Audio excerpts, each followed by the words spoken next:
energy prices are through the roof, particularly gas prices in Europe. But don't higher prices mean we use less and other alternatives become more viable? In short, does the pricing mechanism help to sort things out? Or does the government need to step in? After all, in Europe, where the gas crisis could be so much worse, prices are being subsidised, which is keeping inflation from going even higher. So government intervention or let the pricing mechanism run its course? We probably already know the answer to that, but that is today on the Debunking Economics podcast with Professor Steve Keen. I'm Phil Dobbie. Welcome along. Now, Steve, on another podcast I do, and hey, you know, a bit of cross promotion for me. It's called the Y Curve, ycurve.com. On it this week, and Y spelled W-H-Y. That's correct. Yeah, exactly. Okay.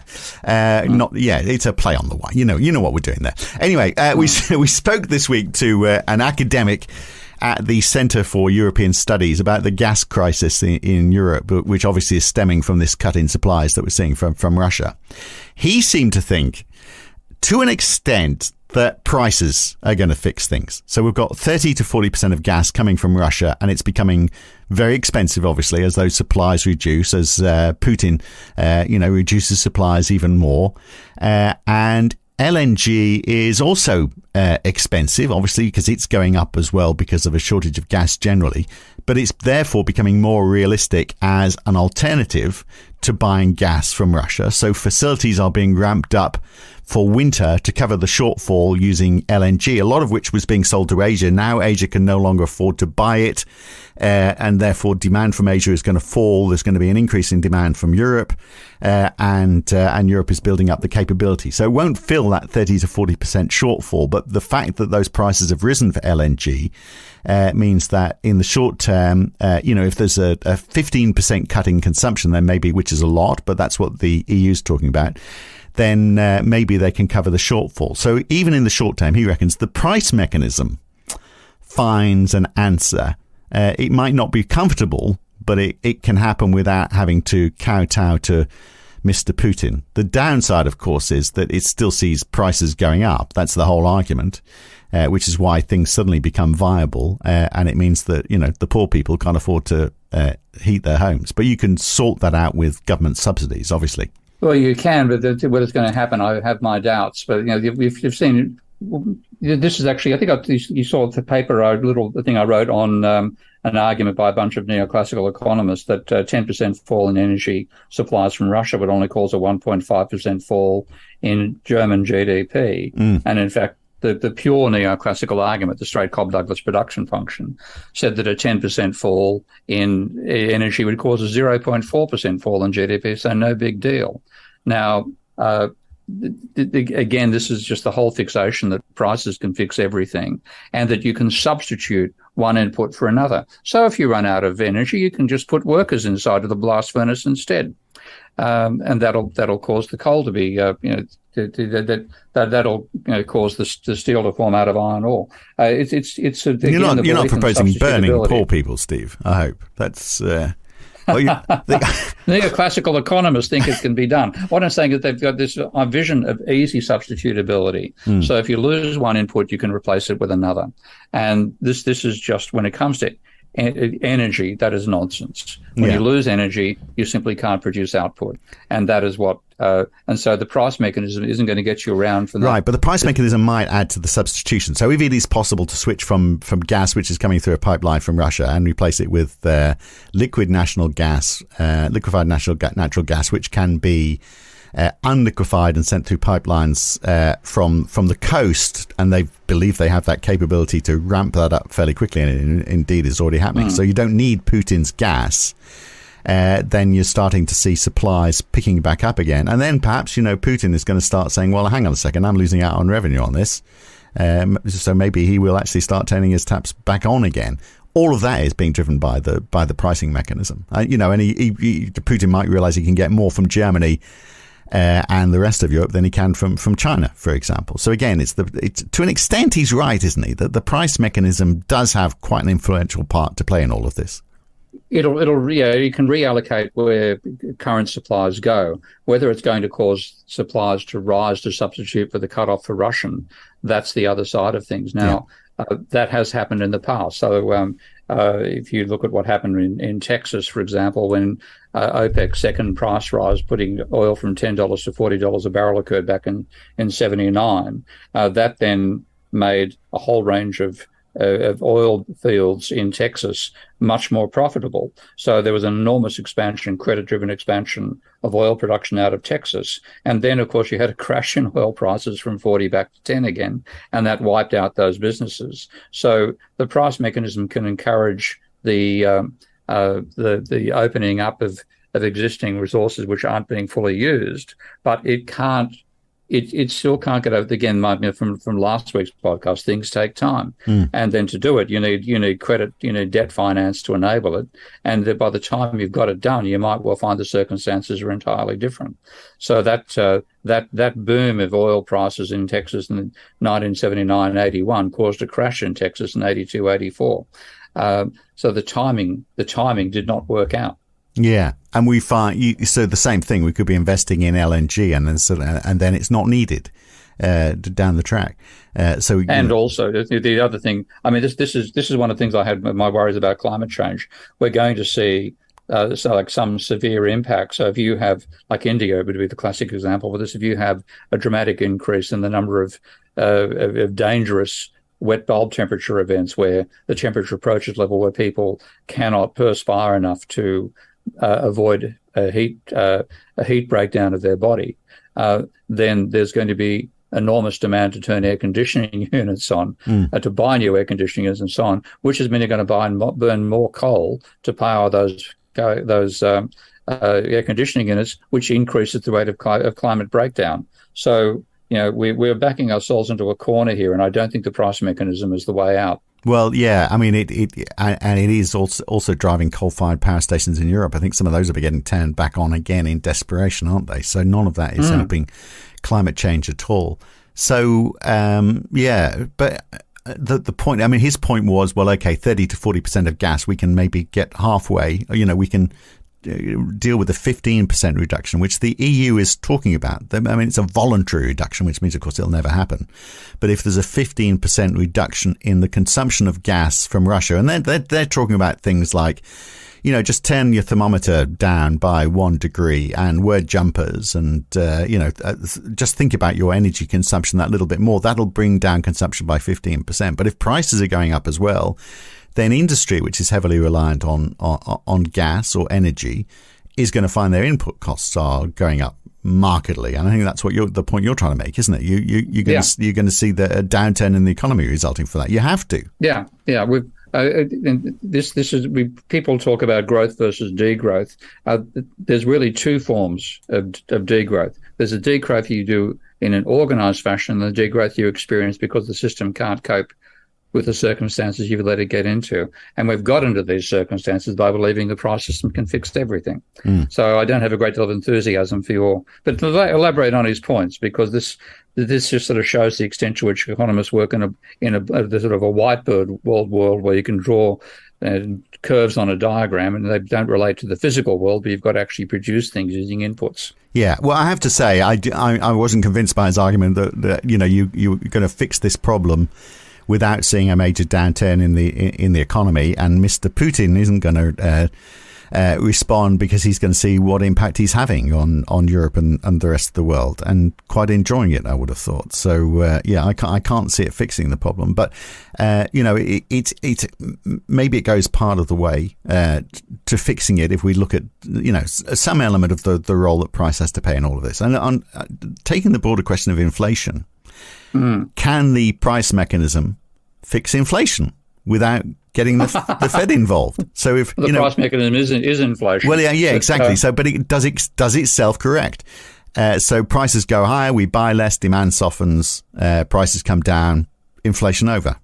I mean, without the Fed pushing up interest rates, which hits homeowners, increases the cost of borrowing for businesses, and potentially makes the situation worse. Would it be better, in other words, if we let inflation see its course, the price mechanism do its thing, and central banks actually did nothing at all? Well, I'm biased in that direction as it happens, because I don't think that, again, there's the hammer and nail issue again, that the hammer they've got as interest rates.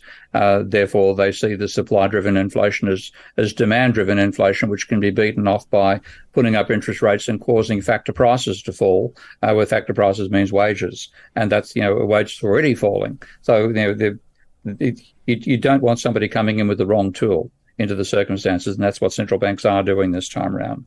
So I would prefer to say them what they should be really doing, and this would go against what they've done for the last 40 years, is set the interest rate level so that you eliminate asset price bubbles, because that's where most of the borrowed money has gone. But the thing is, the central banks around the world in general have got so caught up in promoting asset price bubbles that they can't bring themselves to do without that tool as well. But I think, so that would have to be quite high, wouldn't it? So you set it high enough that people... I think what it's done now is enough to take the wind out of the asset bubbles, because people, you had people taking out mortgages on the rates of 2% and 3% for the mortgage, because the base rate set by the Federal Reserve was 0, and now they're facing rates of 5%, and suddenly the servicing costs are through the roof, and they're making their own decisions at that level to try to get out of debt. And they're no longer expecting the asset price inflation to finance their positions. So I don't think we have to go any higher than now. I think we can actually have effectively a negative real rate of inflation. So the rate of interest, so the rate of inflation, running at say 8%, and the reserve rate at 3%. That will be enough to knock out the asset price inflation. And then it's a question of how you manage that decline in people's equity. That's more what I'd be looking at than trying to control the rate of inflation. Yeah, like the rate of interest. You're knocking the price down on my house, Steve, where the mortgage, if I hadn't renegotiated it just before Christmas, and I renegotiate it now, it would be £900 more per month. Which and that's before interest rates have gone up even more, as they keep doing. So I'd be getting to the stage where I actually can't afford to pay the mortgage anymore. I'd have to sell the house at a discount, and you have a lot of very unhappy campers if you do that. But that rate that you're talking about obviously is dependent on how highly leveraged we are. That percentage would be much higher. The most leverage we're much leveraged, the more leverage we've been in history. And this, again, central banks have let this happen. And this is why I'm so angry about neoclassical economics in general, because it says, don't look at what matters, look at our model. And what they've said doesn't matter is the level of credit. They've always ignored it. They've always got it wrong about how credit drives the economy. They believe credit is just a redistribution of spending power. So even though they record the data on private debt, and they therefore record the data on change in private debt, which is credit, they don't take any of account in their modelling. And what they've done is that credit has driven up asset prices. Again, part of the theory tells them that credit doesn't drive up asset prices. And being good neoclassical economists, they don't check their arguments against the data. You do a quick check of the data, and I find correlation coefficients of 0.6 between change in the change of mortgage debt and change in house prices, and also change in the change in margin debt and share prices. According to them, they simply assume it's 0. They've led us into this trap. So, the trouble is but if you're saying if we hadn't gone down this road, or we somehow miraculously managed to get that, we deleveraged to such an extent where things were manageable, then we should just set a flat interest rate, and that is enough to discourage investments in assets which are speculative assets. And I guess that would also encourage more money to be invested as well, if you're getting a higher percentage return, or savings. We've let banks end up as being. Keynes put it beautifully back in the 1937 in the General Theory of Employment, I think was the paper, and he said he was very disparaging about the stock market in general, and said that the flexibility that the stock market appears to give you is nothing like the actual situation for the producers in the real economy. So the fact that you can sell out of wheat and into barley, and the futures market or the commodities market in one day, does not mean that a farmer can change from wheat to barley in one day. Yeah. And then on top of that, he said, when the management of your economy comes down to the actions of a casino, the job is likely to be ill done. Well, we've had 40 years now of central banks ill doing this job, and now they're paying the price for it. But we're paying the price as well, of course. Yeah. So but we're saying then the Fed should do nothing. It is the pricing mechanism that would see us through this increase in inflation. It will self-correct. Prices. What it won't self-correct is incomes of the people at the bottom of the scale. So the guy I was talking to about the fuel crisis in Europe this winter.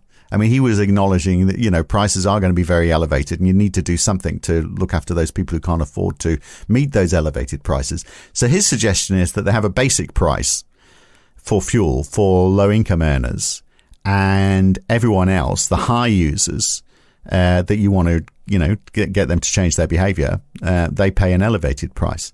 So rather than just increasing welfare payments, which would be another way of doing it, what you could actually do is almost like have a staggered pricing like we do for tax brackets, where there's a low price up to a certain level of consumption, and then, have other levels where the price increases depending on usage. The more you use, the more you pay per unit, almost like the opposite of economies of scale.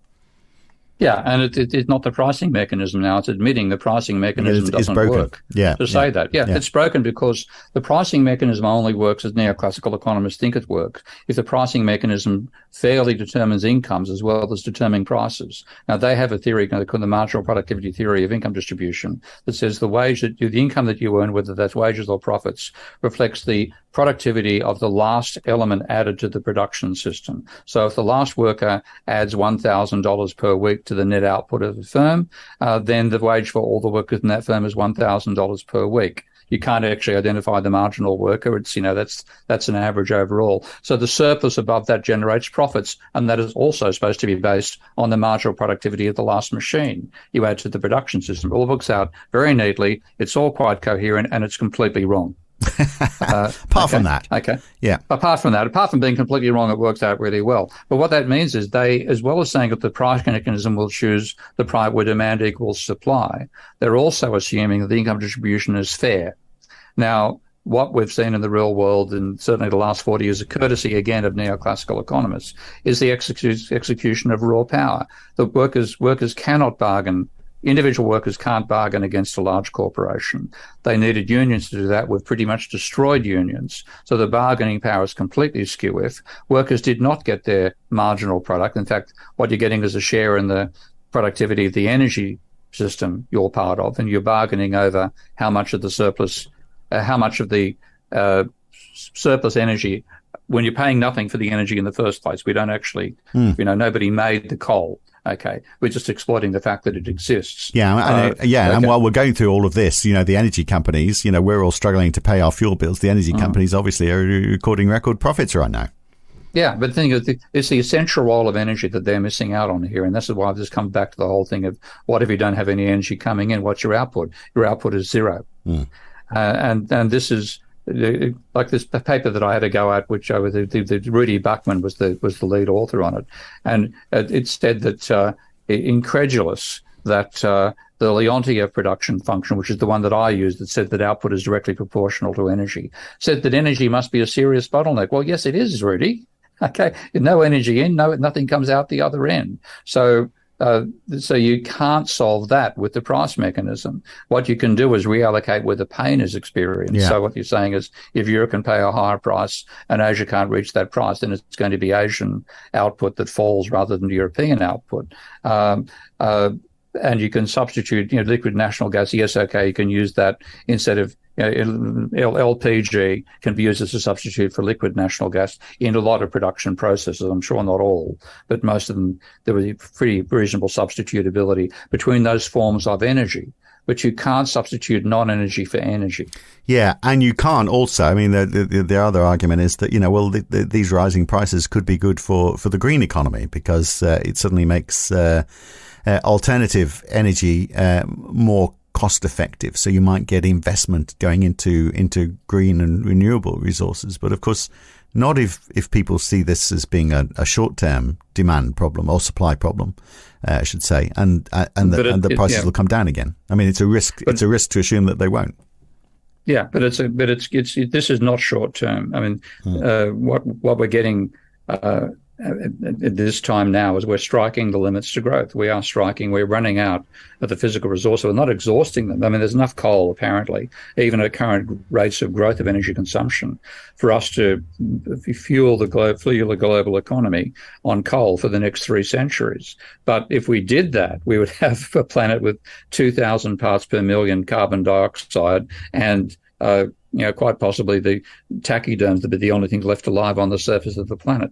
So we are facing constraints from all sorts of directions, and the price system is not going to solve those constraints. Believing that price mechanism will solve them is what got us into this shit in the first place. Yeah. So if you've got a resource that is constrained, then the pricing mechanism doesn't work. That's what we're saying, isn't it? So, because in theory, if prices are rising, producers will know that they need to produce more to match demand. But if they can't because there's supply constraints, then the price mechanism doesn't work because of the rationing that's in place. You can certainly encourage like a shift from fossil fuel-based energy to renewable and nuclear, for example, by making fossil that much more expensive. So yes, okay, the investment will be directed towards what's called green energy rather than brown energy. But again, the time that's going to take to happen it is not going to mean you're going to solve this problem now. So you're going to get a price spike out of it.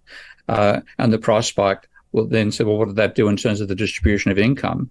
Can people at the bottom end of the scale who are still required for the economy to function, can they earn enough to pay their cost? The answer is no, they're going to go bankrupt. Well, the only way you can solve that is you've got to give them cash some other way. You can't rely upon the market price mechanism. You have to give the government stepping in some fashion. And even your pro-price mechanism friend there was saying you've got to change the price mechanism so that it doesn't screw the poor. Yeah, exactly. So the price mechanism doesn't work. Hey, look, Harold Wallachin, you're forgiven for not knowing who he is. He wrote he worked for the US Bureau of Labor Statistics. He wrote for the Journal of Political Economy in 1959. He wrote about whether the price mechanism works at all when there's a shortage of supply. He said, when the average of all prices creep upwards, do relative prices continue to change in response to shifts in demand and supply? If they do not, this may be in the long run pose a serious threat. If the price mechanism falters in performing its rationing function during a creeping inflation, the efficiency of the economic system and presumably its growth potential would be seriously impaired. So he's saying back then that, the price mechanism doesn't really work that well if you've got a shortage of supply. And you don't know who the author was? Yeah, Harold Wallachin. Wallachin, okay. That's a very realistic statement. I better take a look at that one. Yeah. But yeah, that's true. 1959. Long enough ago for us to forget his reasoning. Well, again, this is reasoning which look at the aggregate economy rather than microeconomics. Yeah. And the trouble is we've had a economic theory, neoclassical economics, which is absolutely microeconomic oriented in its thinking and wrong about microeconomics. And then that has determined the argument that the price mechanism can solve everything. It solves everything on the blackboard, but the conditions of the blackboard don't match the conditions of the real world. So, like, for example, one of the classics is, according to neoclassical theory, if you reduce the level of output, your per unit cost will fall.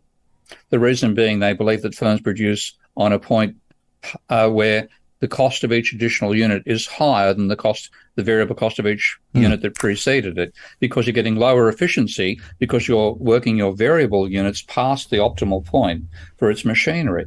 That is bullshit. When you look at the empirical world, firms operate below that point, and this is. You've explained that to me before, and I was thinking this is so counter to my own experience in the commercial world, where economies of scale kick in, and okay, you might have step changes where you need to invest in a bit more of whatever it is. It wouldn't be machinery in my case, but maybe it's a bit of software, a bit of hardware, and so there's a step change at that point. But you're making that step change because you're going to get so much more demand and therefore the costs progressively will go down again. Yeah, and this is the thing. So if you're expanding output in a major corporation with industrial production, its cost will fall. Fixed cost plunge because the fixed cost, you're dividing a set fixed cost by a higher volume, so your fixed costs fall. That's one element which supports you. But the other is that your variable costs are either constant or falling because you've designed the factory to work at its maximum efficiency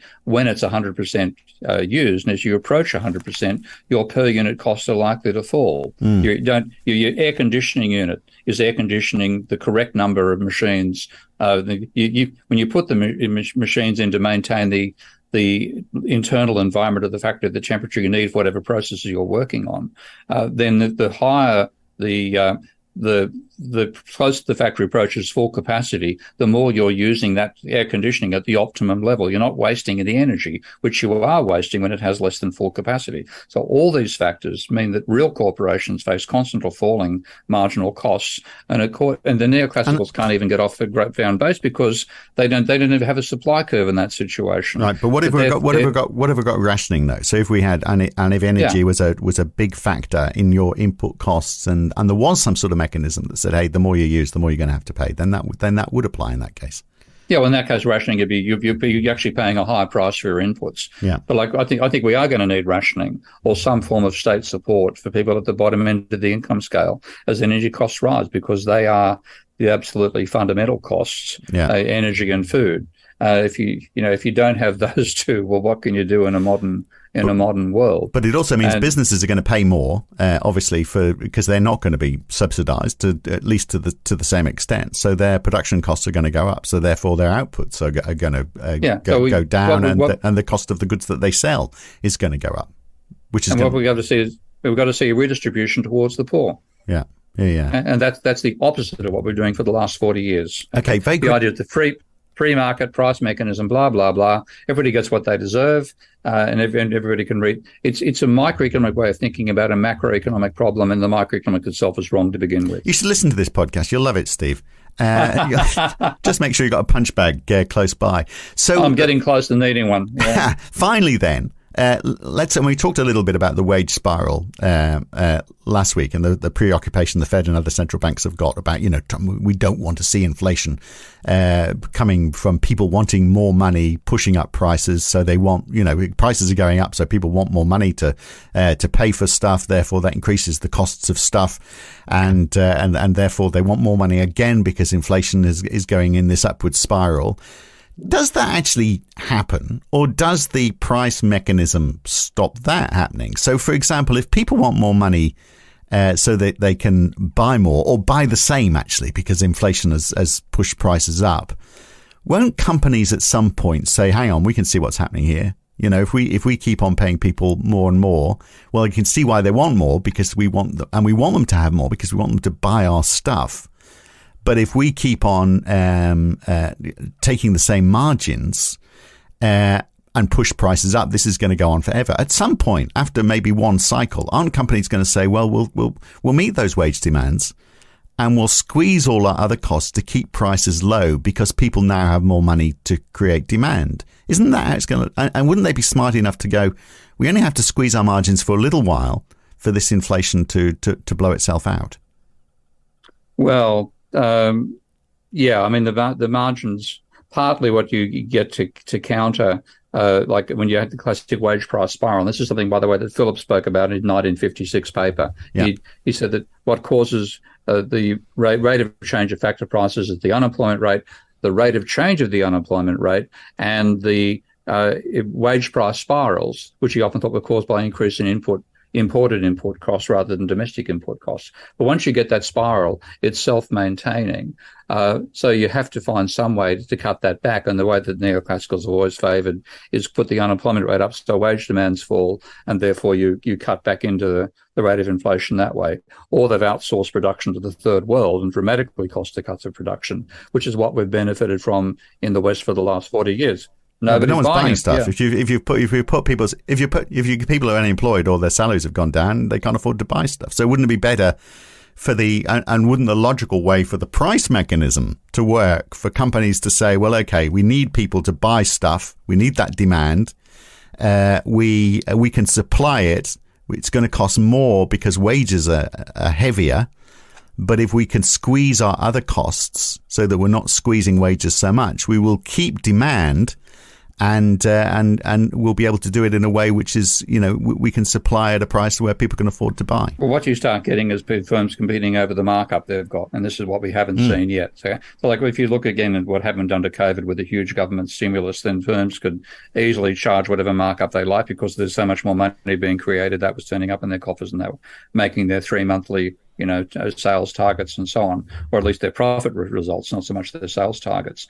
But what we're seeing now is that if the demand starts to evaporate, if we really fall into a recession with the declining aggregate demand, which I do expect we'll see, then the corporations will respond to that by cutting margin to try to make sure those sales come in through their door rather than through the rival's door. But that is part of the process to recovery. I get confused because central banks keep on talking about how it's good that companies are able to pass on the increased costs that they're facing. And when I hear that, I'm thinking, well, actually, that's not good, is it? No, because that is just going to suppress demand, ultimately. Yeah, this is. I've done a piece. I've forgotten where I published it, but basically saying it was using actually on my blog and on Subspace.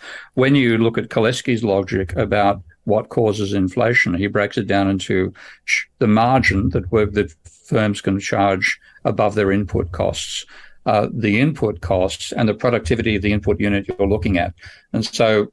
The standard sort of inflation that neoclassicals have been fighting for decades with their interest rate mechanisms and so on, and deregulating unions, is the input cost of wages, and they're reducing the amount that workers get, which means that can bring the price level down. Now, that the other two factors, the productivity, we're seeing that decline now. The declining productivity, you can't do anything to reverse that in terms of using interest rates or the price mechanism to change it. It's just taking longer to make stuff, longer to ship it, higher demurrage costs and so on. And if you're going to try to replace the globalized chain with a local one, then you've got your investment costs turning up there as well. The other part is the margins. And you're not going to have that investment being made so long as interest rates are high because the cost of borrowing is going up so much. But the one part that the soft point left is the margin. And the markup that firms will put on their input costs reflects the competition they feel with other firms. This is the different part about that particular mechanism. So if you suddenly have a plunge in aggregate demand, then rather than having, people, coming in your door and the sales being almost automatic and you can charge whatever markup you like, you think, oh, damn, the sales have gone down. If I want to get those sales, I've got to reduce my markup, which means the rate of profit falls. Right. But that's good old-fashioned competition, Steve, isn't it? Isn't that the way the economy is normally supposed to operate? Yeah, and when that happens, then you are going to see that might take the pricing out of the prices, but it'll be the capitalist class and the profit rate that takes the hit. They're the ones who lose out. Rather than workers this time, because we've already screwed workers too far. Well, there we are. Happy days. That's a bit of comeuppance, perhaps. Anyway, well, let's see how it does play out, because, it could go... there's a multitude of different variations, aren't there, as to what could happen over the next 12 months, because we're sort of in uncharted territories. But you've explained where you think it's heading, and that's great. We'll catch you again next week for another one, Steve. Good to have you on again. Okay, thanks, mate. Bye. And incidentally, we've made this podcast this week freely available to everybody. And the great news is that is going to be the norm. From the end of this month, the Debunking Economics podcast is going to be free to all because we want to get it out to as many people as possible so Steve's ideas can be shared more widely. We've got a new website on the way, a new sound and a new look to the podcast as well. So look forward to that at the end of this month. And tell your friends about it as well. The domain where you can see it all is going to be debunkingeconomics.com. Watch that, because that will change as well in a couple of weeks' time. That's it for this week, though. Back again with another one next week. I'm Phil Dobbie, back with Steve Keen then. Have a great week. See you next week.